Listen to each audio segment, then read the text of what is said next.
Les matins de France Culture. Astrid de Vilaine.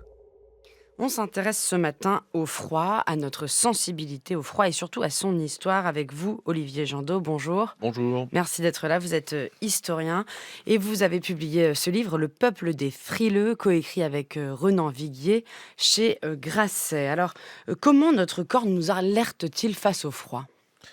Notre corps est une machine qui est programmée pour rester à 37 degrés de façon constante et donc on a des dispositifs, je dirais des systèmes d'alerte qui, dès que les variations de température sont importantes, aussi bien en cas de forte chaleur que de baisse des températures, nous produisent de la chaleur, c'est-à-dire ce qu'on appelle la thermogénèse. Notre corps est capable de produire de la chaleur lorsqu'il est stimulé par des terminaisons neuronales qui lui disent que la température baisse. Et donc, une des réactions, c'est le frisson, parce que le frisson provoque, du fait des mouvements des muscles, de la chaleur. Donc c'est une réaction naturelle, en fait, et il y a tout un tas d'autres dispositifs. Bon, je suis pas médecin, mais de vasoconstriction entre autres, et en fait qui font refluer le sang vers les organes vitaux qui sont au cœur, dans le tronc, et donc qui délaissent les extrémités, les mains et les pieds en particulier. C'est ce que vous racontez dans le chapitre Engelure et gelure. Est-ce qu'il y a eu, au fil du temps, une évolution de notre corps par rapport au froid? Alors ça, c'est les préhistoriens et les anthropologues qui le disent, mais effectivement, l'histoire de l'homme est aussi une histoire de l'adaptation du corps de l'homme au froid. On sait que l'espèce humaine est née, en Afrique et a colonisé ensuite le reste de la planète, et donc il y a eu des évolutions physiologiques qui ont permis de s'adapter à des températures plus faibles. Et puis aussi, il y a eu aussi tout un développement de stratégies, par nos très lointains ancêtres pour justement arriver, par la technique, à produire de la chaleur. Ça passe par la domestication du feu, ça passe aussi par la chasse des animaux à fourrure, par la confection d'habits. En fait, si on réfléchit un petit peu, l'histoire de la lutte contre le froid est aussi vieille que l'histoire de l'humanité. La petite fille aux allumettes. Il faisait un froid terrible. Il neigeait et il commençait à faire nuit. Il faut dire que c'était le dernier soir de l'année, la veille du jour de l'an. Dans ce froid et cette obscurité, une petite fille pauvre marchait dans la rue, la tête et les pieds nus. Elle portait dans un vieux tablier une quantité d'allumettes et elle en tenait un paquet à la main. Personne ne lui avait rien acheté de toute la journée. Les lumières brillaient aux fenêtres et le fumet d'oie rôti se répandait dans la rue. C'était la veille du jour de l'an. Voilà à quoi elle pensait. Le début de La petite fille aux allumettes d'Andersen, conté par des enfants dans Les Pieds sur Terre, diffusé en 2012, toujours disponible sur l'application Radio France. J'ai voulu qu'on mette cet extrait puisque vous écrivez dans ce livre, Olivier Jandot, tout le monde a en tête la mort de la petite fille aux allumettes dans le célèbre conte d'Andersen en 1845. Elle meurt de froid, cette petite fille. Moi, je l'avais un peu oubliée, je vous avoue. Et on est percuté par l'actualité ce matin puisque selon la police à Reims, une personne sans abri est morte de froid aujourd'hui. Ou Oui, dans la nuit de Noël, pardonnez-moi.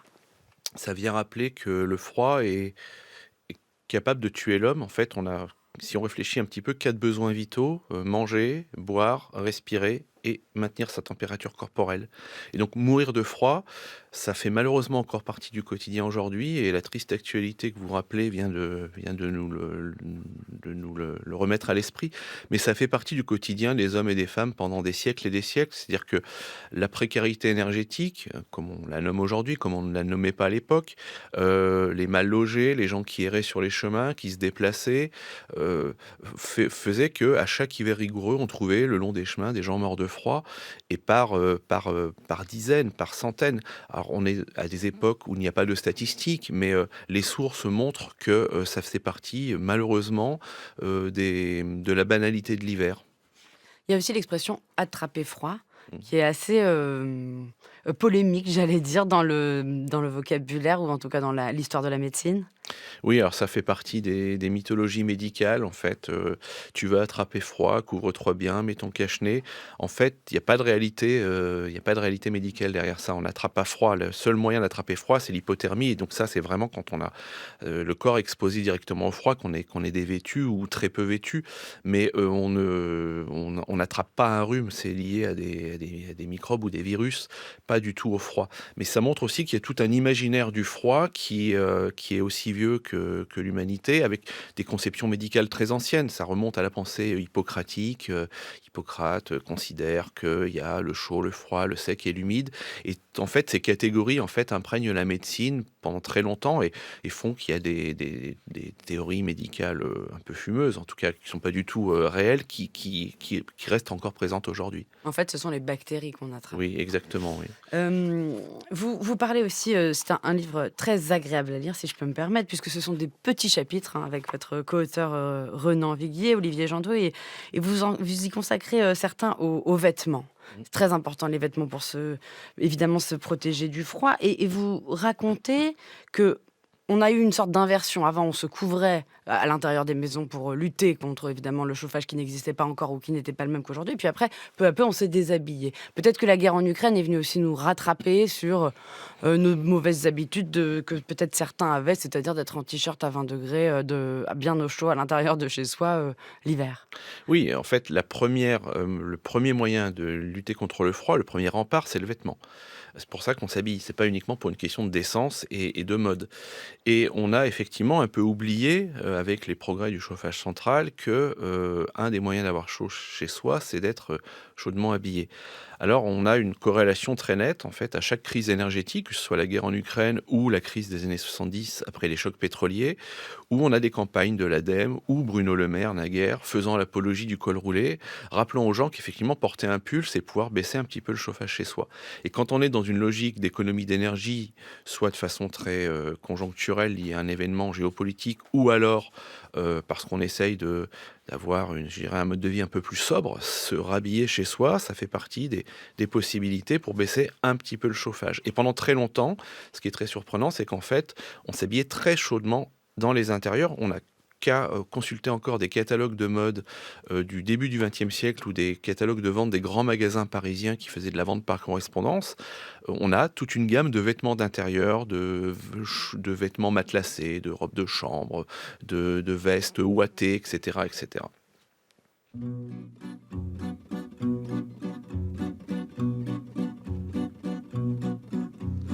Elle est à toi cette chanson, toi l'Auvergnat qui sans façon m'a donné 4 bouts de bois quand dans ma vie il faisait froid. Toi qui m'as donné du feu quand les croquantes et les croquants, tous les gens bien intentionnés m'avaient fermé la porte au nez. Ce n'était rien qu'un feu de bois, mais il m'avait chauffé le corps, et dans mon âme il brûle encore, à la manière d'un feu de joie. On a reconnu Georges Brassens. On est en 1954 quand il compose cette chanson. J'ai appris ça dans votre livre, Olivier Jandot, Le peuple des frileux. Il fait jusqu'à moins 13 degrés à Paris. Et c'est le chapitre, je crois, qui m'a le plus plu dans votre livre, Le peuple des frileux, sur les bougnats. Parce que les bougnats, on les connaît, par les restaurants, Auvergnat, l'Aveyron à Paris. Mais moi, je ne savais pas qu'ils avaient un lien avec le charbon. Ah oui, alors ça, c'est un chapitre qui a été écrit par Renan, mon co-auteur. Ça lui fera plaisir, et je le salue d'ailleurs.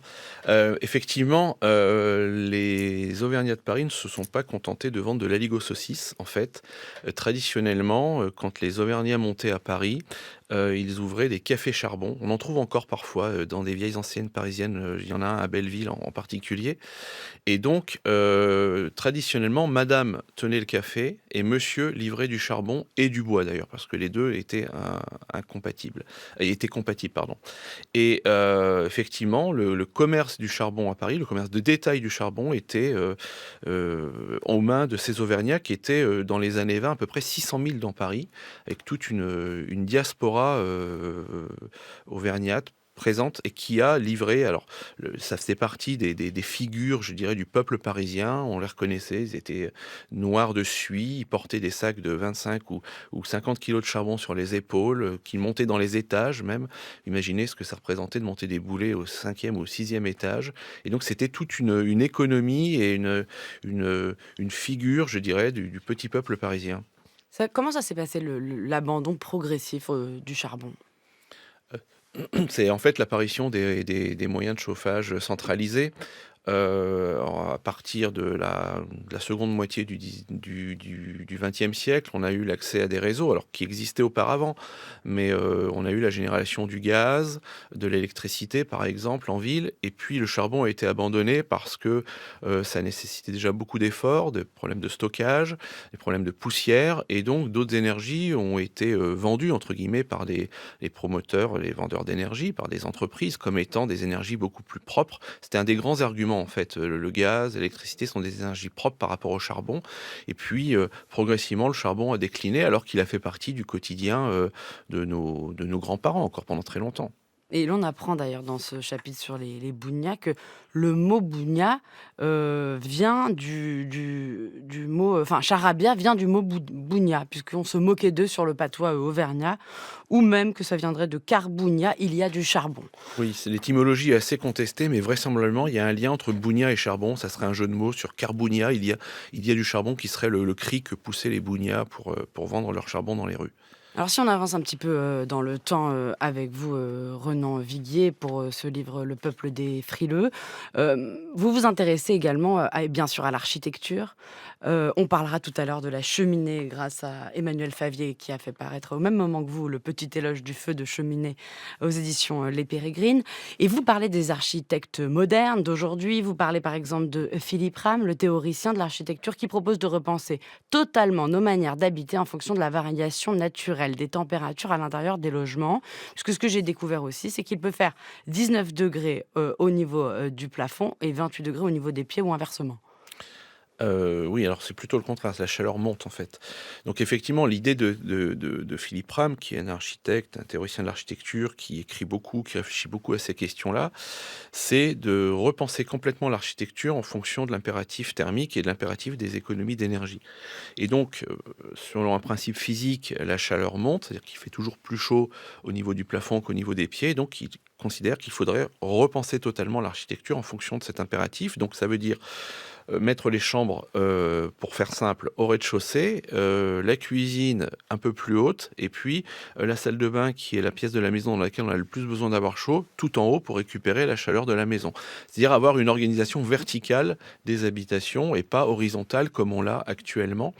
Donc c'est assez stimulant intellectuellement de se dire qu'en fait on pourrait imaginer complètement nos manières d'habiter. Ça passe aussi par d'autres façons de vivre aussi. Enfin, c'est-à-dire qu'en fait aujourd'hui, chez les architectes, il y a toute une réflexion justement pour aller vers des modes de vie qui sont plus sobres, c'est-à-dire ne pas perdre en termes de confort, mais en tout cas imaginer un autre confort qui soit beaucoup moins énergivore. Ce qui est très intéressant aussi dans votre livre, c'est l'histoire du bois. Vous dites qu'il y a plusieurs bois, que selon notre capacité, nos richesses, on brûlait une bûche ou différents bois. Vous parlez même de certains qui utilisaient des bousses de vache et autres combustibles de substitution. Vous pouvez nous en dire un mot? Oui, en fait, pendant très longtemps, le bois était le combustible principal et on a cette idée tous en tête du feu de cheminée dont on reparlera avec Emmanuel Favier, donc avec la bûche qui pétille, mais en fait, c'est une idée qui est totalement fausse. C'est-à-dire que se procurer du bois pendant très longtemps a nécessité un effort, c'est une vraie difficulté. Dans les villes, par exemple, le bois arrive généralement par la voie d'eau, il est flotté. À Paris, il y a des tableaux de Raguenet à la fin du XVIIIe siècle qui montrent les piles de bois, mais gigantesques qu'il y avait au niveau de la Bastille actuellement. Et en fait, ce bois, il faut l'acheter. Et donc, tout le monde n'a pas les moyens d'acheter du bois. Alors on achète du bois en fonction de ses revenus. Le bois sec qui est venu par voie de terre vaut plus cher que le bois flotté qui est un peu humide. Puis quand on est dans les campagnes, c'est pas parce qu'on a une forêt à côté qu'on peut aller se servir. Le bois est propriété privée, il y a des gardes forestiers. Louis XIV va resserrer vraiment la vis de ce côté-là aussi. Et donc, on a toute une délinquance qui est liée au bois avec des gens qui errent dans les forêts. Alors, la règle veut qu'on ait le droit de prendre le bois mort, le bois qui jonche le sol seulement. Et donc, quand on n'a pas de bois, eh bien, on brûle ce que l'on peut trouver. Donc, ça va de genêt, de l'aubépine. Et puis, effectivement, comme vous le notez, à peu près tout ce qu'on peut imaginer, y compris la bouse de vache séchée, qui est un combustible qui était utilisé dans les montagnes, mais aussi dans les régions qui étaient très peu boisées. Ou même la tourbe que l'on Oui. connaissait parfois plutôt pour le whisky. Oui, la tourbe qui est un combustible, clairement c'est le combustible du pauvre, la tourbe, elle est principalement utilisée dans le nord de la France, parce qu'il y en a dans la vallée alluviale de la Somme ou de la Scarpe qui coule entre Arras et Douai. Et les paysans qui utilisent la tourbe, en fait, l'utilisent parce qu'ils n'ont pas les moyens d'acheter du bois. Et ça, d'ailleurs, les gens les plus aisés ne veulent pas utiliser la tourbe parce que ça dégage cette odeur qui permet justement au whisky de se doter de cette saveur particulière. Et donc, c'est vraiment un combustible de seconde catégorie. Et j'aime beaucoup aussi, et on continuera bien sûr à en parler à propos du feu de cheminée avec Emmanuel Favier, mais les expressions qui sont liées au feu, au bois, aux énergies, au froid. Par exemple, faire feu de tout bois. Faire feu de tout bois, c'est clairement une expression qui reflète cette difficulté qu'on a eue pendant très longtemps à se procurer du bois de qualité, quoi. C'est-à-dire qu'on brûle à peu près tout ce qu'on peut trouver. Et puis vous terminez ce livre par un triste constat. Aujourd'hui, c'est la chaleur de l'été aussi qui tue.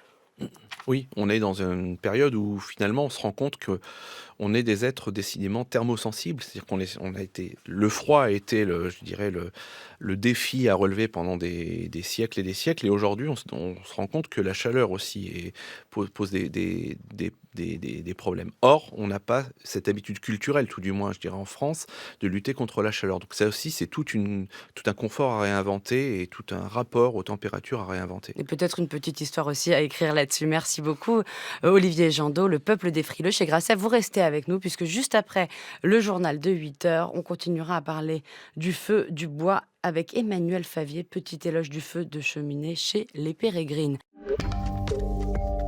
Les matins de France Culture. Astrid de Vilaine.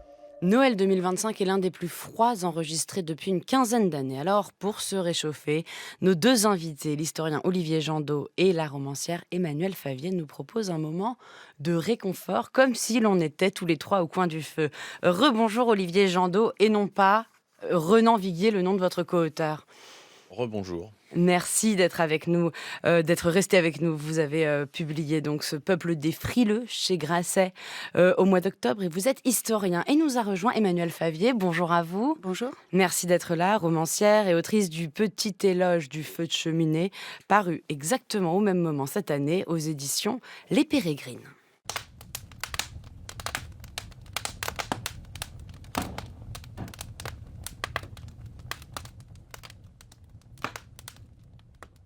Est-ce que vous savez ce qu'on entend ?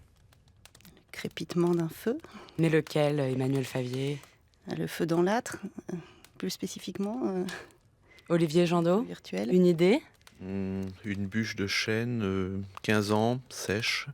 Non, je plaisantais. Ah, vous m'avez Mais on surprise. pourrait être bûchologue comme pour être œnologue. Vous savez d'où vient ce crépitement qu'on entend ? De Netflix. Puisque vous le savez peut-être, les feux de cheminée virtuels qu'on regarde à la télévision sur Netflix par exemple, mais d'autres plateformes le proposent, eh bien ce sont les contenus les plus visionnés sur la plateforme le jour de Noël depuis 2023. On l'a encore vérifié avant-hier devant Emily in Paris. Est-ce que vous avez une explication, Emmanuel Favier, vous qui venez de faire paraître ce petit éloge du feu de cheminée, et est-ce que vous vous prêtez à cette activité ? Alors, pas vraiment personnellement, mais il est vrai que j'ai passé le réveillon de Noël devant un feu de cheminée virtuel, ce qui me paraît assez symptomatique de notre relation aux choses et au monde aujourd'hui. Alors évidemment, quand on a une approche plus sensorielle, plus poétique du feu de cheminée, j'imagine qu'on va y revenir, c'est pas forcément la manière la plus satisfaisante, mais c'est un pouvoir d'autosuggestion assez fort qui me paraît assez intéressant, eu égard à ce qu'on ressent effectivement dans ces températures très très très basses. Olivier Jandot ? Oui, alors c'est assez fascinant parce qu'on est là, on touche à ce que Bachelard appelait la sourde idolâtrie du feu, c'est-à-dire ce rapport très ancien, primitif à la flamme. Et effectivement, j'ai remarqué aussi, au-delà de Netflix, que dans les bars parisiens, depuis cet hiver, je ne l'avais pas remarqué les hivers précédents, la nouvelle mode, c'est d'afficher des feux virtuels sur des écrans. Donc tout de suite, effectivement, ça donne une ambiance cosy. Et ça donne un réconfort. Réconfort d'ailleurs, confort, les 2 sont liés. C'est le réconfort finalement, c'est la part psychologique du confort qui lui est plutôt physique et donc c'est assez fascinant de voir cette permanence virtuelle du feu, dans un monde qui est de plus en plus virtuel. Alors vous avez tous les 2 cette, fascination ou cet amour, du feu de cheminée. Emmanuel Favier, pourquoi on est attiré, comme ça par, un feu de cheminée? Bah, il y a cette idolâtrie, dont parlait, Olivier Jandot à l'instant et effectivement, on peut difficilement faire l'économie de la pensée de Bachelard pour penser la fascination qu'exerce sur nous le feu, qui est d'ordre visuel, mais aussi, auditif, on vient de l'entendre, sensoriel. Alors ce qu'on perd évidemment avec le feu virtuel, c'est l'odeur, c'est, la sensation de chaleur, même si on peut vraiment imaginer une forme d'autosuggestion, je trouve. On est entre l'hypnose et la méthode Coué quand on regarde un feu virtuel. Donc il y a quelque chose aussi, je pense, de très archaïque qui revient, à la place qu'occupe le feu, au sein du foyer, au sein de la famille, au sein de la collectivité, qui est l'endroit où on se réchauffe, où on cuit les aliments, où on s'éclaire, où on travaille. Donc je pense qu'il y a quelque chose de très, très, très profond, sociologiquement autour de cette image du feu de cheminée qui a vraiment structuré nos imaginaires et notre relation, alors moi ce qui m'intéresse c'est la relation à la poésie évidemment, mais pas uniquement. Je pense à l'autre et à soi. C'est ce paradoxe-là aussi avec le feu. Olivier Jandot, vous en parlez de ce rapport ancestral au feu de cheminée dans le peuple des frileux. Oui et au feu tout court en fait, parce que, les préhistoriens considèrent que c'est autour du feu qu'on fait société. C'est-à-dire qu'à partir du moment où le feu est domestiqué, déjà il a une influence considérable sur l'évolution de l'espèce humaine parce que le simple fait de cuire les aliments permet par exemple de consommer beaucoup moins d'énergie pour la digestion et donc a permis le développement du cerveau. Donc ça aussi, c'est très intéressant. Et en fait, autour de ce feu, vraisemblablement, nos très lointains ancêtres se rassemblent. Et c'est là que naît le langage aussi. C'est là qu'on se raconte la journée, qu'on a des mythes qui naissent, des croyances, etc. Donc il y a quelque chose de très très ancien. Faire société autour d'un feu, voilà, c'est constituer un foyer. Un foyer au sens d'une maisonnée, de gens qui habitent ensemble.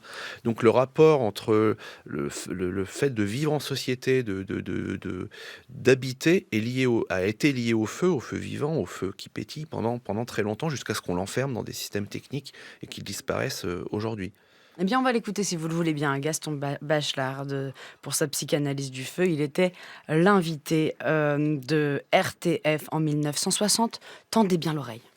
Dans mon petit livre La flamme d'une chandelle, j'ai dit, et j'ai déjà senti quelques réactions de mes lecteurs, que devant le feu, bon, ma foi, on s'endormait encore assez volontiers. C'est pas la rêverie devant le feu nous conduit à une espèce d'assoupissement, à une espèce de conscience d'un tel bien-être, n'est-ce pas, que le sommeil nous prend. Et j'y opposais précisément la flamme d'une chandelle, d'une bougie, où je disais, devant une flamme d'une bougie, n'est-ce pas, on ne s'endort pas.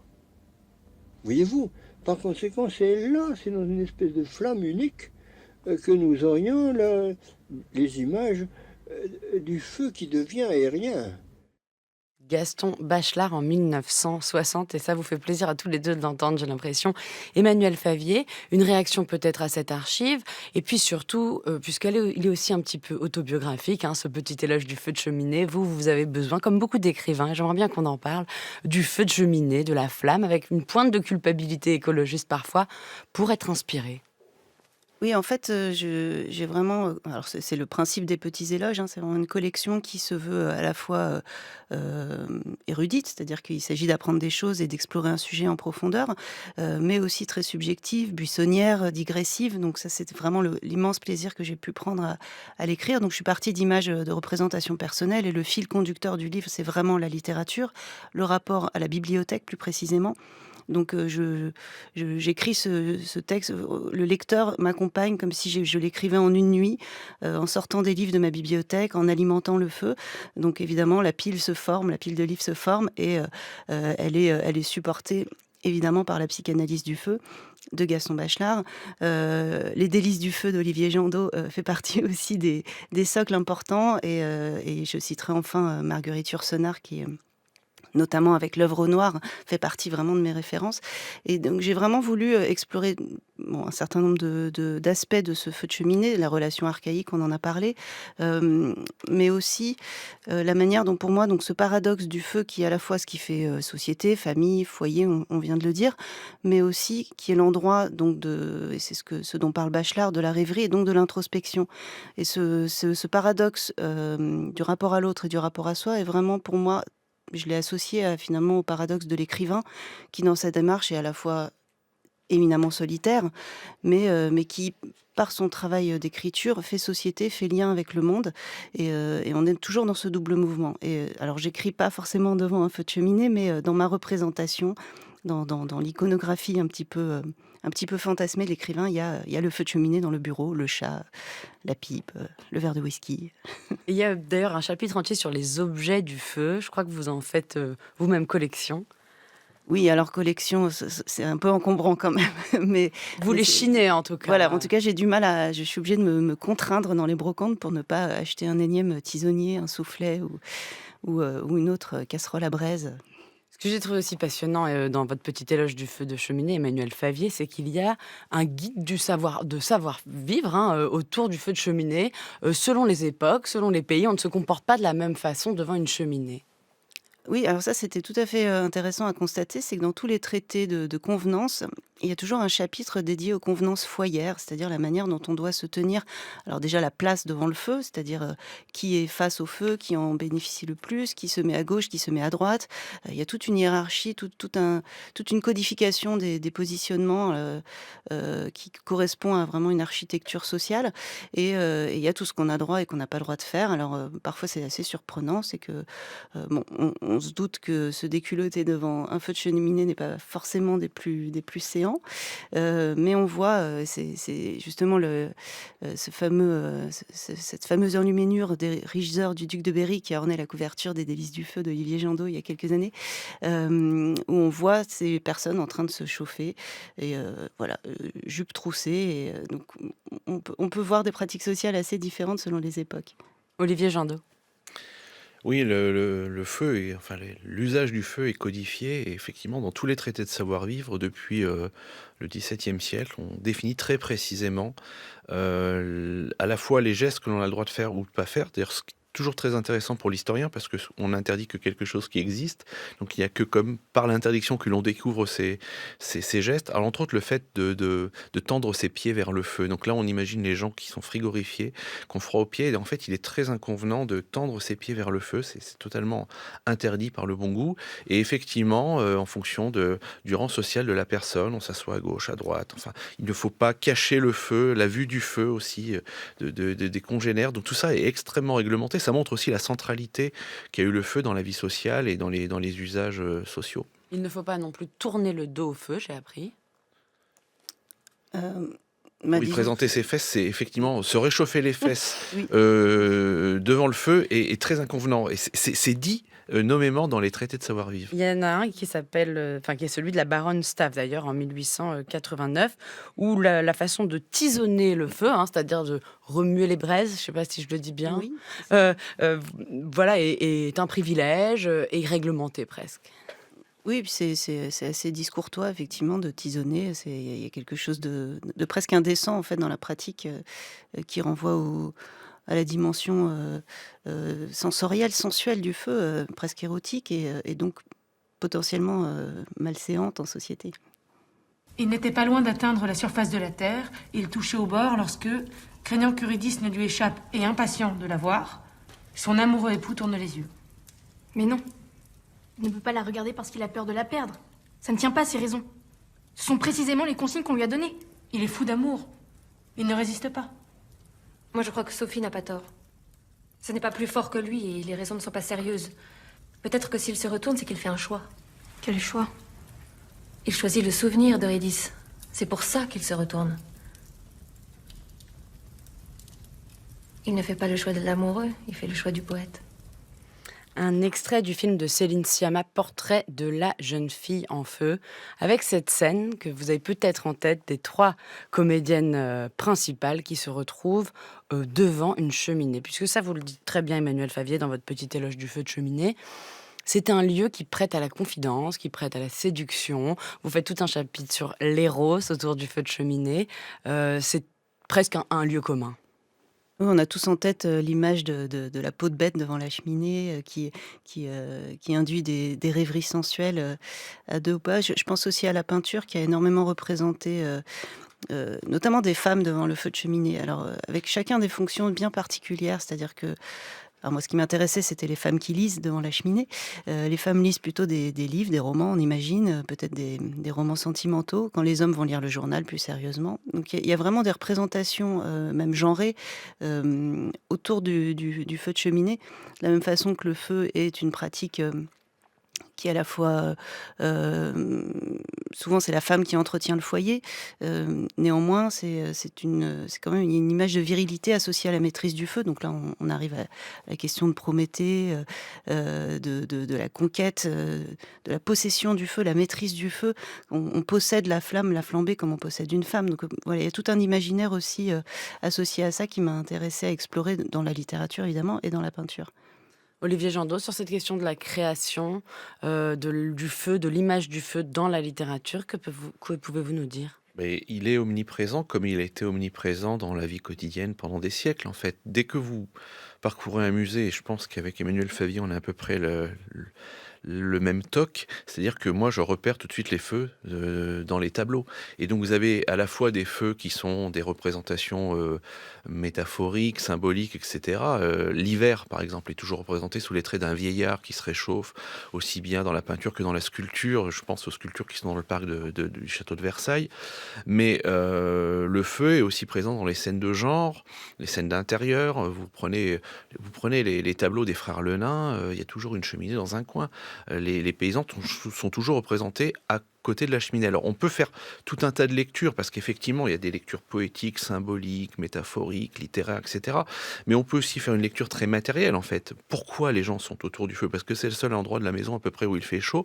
Parce que le feu de cheminée d'un point de vue calorifique est certainement le plus mauvais des moyens de chauffage qui existent. C'est-à-dire que la chaleur ne se diffuse pas, donc on est obligé de s'agréger comme ça autour du feu. Et donc toute la vie sociale est là autour et c'est tout à fait normal que quand on représente une scène d'intérieur avec un groupe humain, on est toujours une source de chaleur à proximité, ce feu qui pétille, qui en plus d'un point de vue visuel donne des effets de clair-obscur absolument merveilleux. Je pense à Georges de la Tour par exemple, c'est plutôt des bougies que des feux de cheminée, mais on a toujours cette ambiance absolument incroyable d'un point de vue des couleurs, des chatoiements, des rouges, des oranges, etc.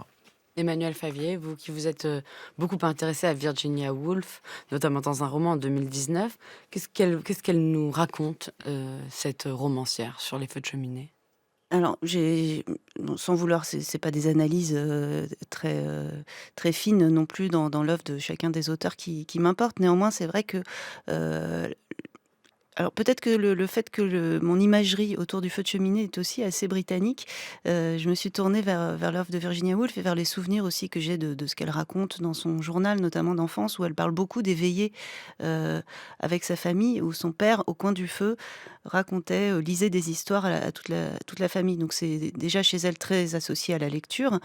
Si vous visitez la maison de Virginia Woolf à Rodmell, en Angleterre, dans le Sussex, vous dénombrez un certain nombre de cheminées, notamment dans sa chambre. Et donc, j'ai beaucoup fantasmé sur l'idée de Virginia se mettant devant son feu. Voilà, est-ce qu'elle écrivait devant? Est-ce qu'elle rêvait devant? Est-ce qu'elle imaginait? Et il y a notamment cette scène pour moi culte dont j'ai parlé dans un autre livre qui s'appelle La part des cendres. Donc, j'étais déjà un peu intéressée par cette question du feu. Et j'ai imaginé la rencontre qui a eu lieu entre Yourcenar et Woolf devant un feu de cheminée. Et Yourcenar en parle très bien des flammes qui éclairent le visage de jeune Park de Virginia Woolf. Voilà, donc il y a un imaginaire autour de son œuvre, et plus finement dans les romans de Virginia Woolf, j'ai remarqué que le feu, et justement la maîtrise du feu, était beaucoup dans la main des femmes, et que c'était presque un vecteur d'émancipation que de pouvoir tisonner la cheminée et alimenter la flambée. Le feu, ça peut aussi être une arme politique. Olivier Jandot, on pense aux autodafés. Oui, oui, le feu est aussi le feu purificateur, donc c'est le feu, enfin, on brûle les hérétiques, hein. Et puis c'est aussi le feu de l'enfer. Alors bien qu'il y ait en Bretagne un enfer froid, c'est une spécificité bretonne, comme il y en a plein d'autres.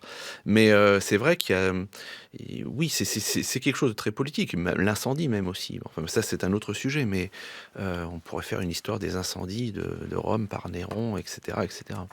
Emmanuel Favier, vous en parlez des incendies de bibliothèques, vous, dans ce livre. Oui, c'était difficile de tenir dans une main le feu de cheminée et dans l'autre la littérature, sans penser évidemment aux livres qu'on brûle, aux autodafés, aux incendies de bibliothèques et de librairies aussi. Alors ça me manque. Lucien Polastron a fait un gros travail sur ce qu'il appelait la biblioclastie, donc toute la manière toutes les façons de détruire les livres qui passent souvent par le feu.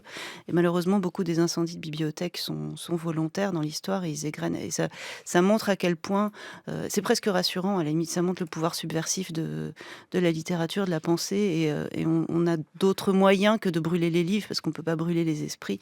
Enfin si, on a évidemment brûlé un certain nombre d'hérétiques, mais on peut pas détruire la pensée, alors on passe par son expression matérielle que représente le livre, mais symboliquement c'est très fort, et on imagine la violence pour les auteurs de voir les piles de leurs livres brûlés. Alors je vais pas faire l'équivalent avec le pilon où sont envoyés la plupart des ouvrages qui sont imprimés. Mais vous rappelez dans ce livre que brûler un livre finit souvent par brûler des vies. Oui, c'est la fameuse citation reprise par Heinrich Heine sur qui brûle un homme. Enfin, je ne sais plus exactement la citation, parce qu'en plus elle est traduite. C'est à peu près ce que je viens de dire, mais en mieux.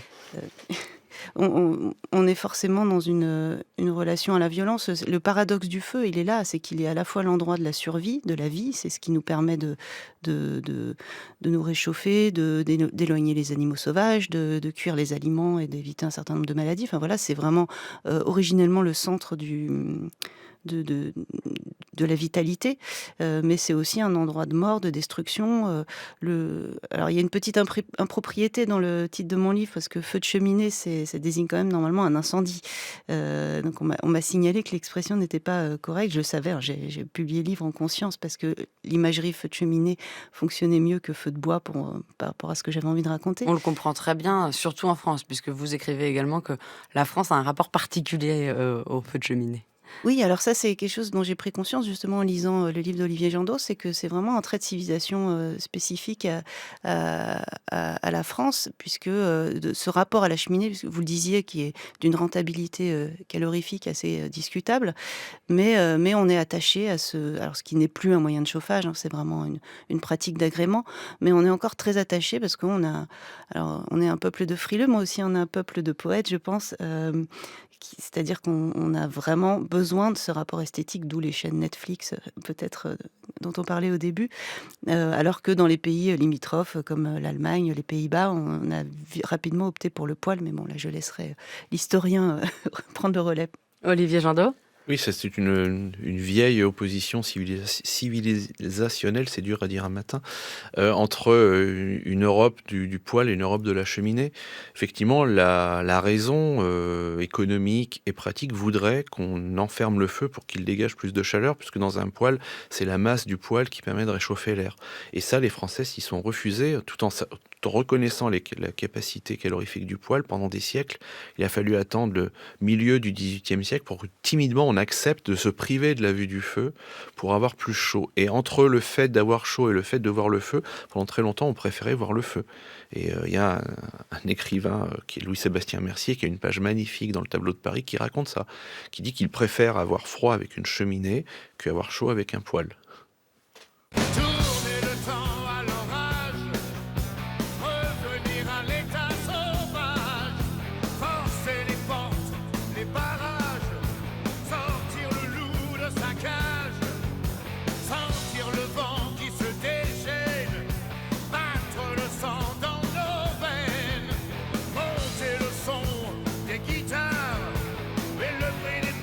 Qui démarre, il suffira d'une étincelle